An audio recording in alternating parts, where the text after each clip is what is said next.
કોઈ પણ હથિયારો વગર શાંતિપૂર્ણ ધરણા, પ્રદર્શન, દેખાવો, રેલીઓ, સરકારની નીતિઓ પસંદ ન હોય તો એના વિરુદ્ધ પણ અવાજ ઉઠાવવાનો દેશના દરેક નાગરિકને બંધારણીય અધિકાર પ્રાપ્ત થયો છે. આજ સુધી ક્યારેય પણ ન બની હોય એવી ઘટનાઓ વારંવાર બને છે. કદાચ કોઈ વડીલ જૂના પત્રકાર મિત્રો હશે અથવા આપ એને પૂછશો તો ખ્યાલ આવશે.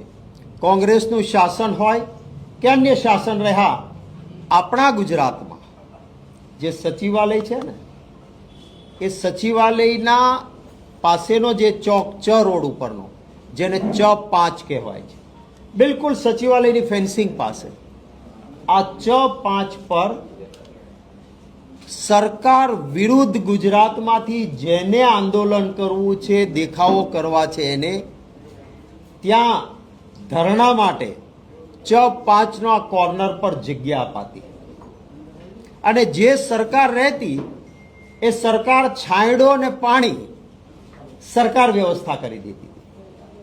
કારણ કે ધરણા પ્રદર્શન સરકારો માનતી હતી કે આ બંધારણીય અધિકાર છે.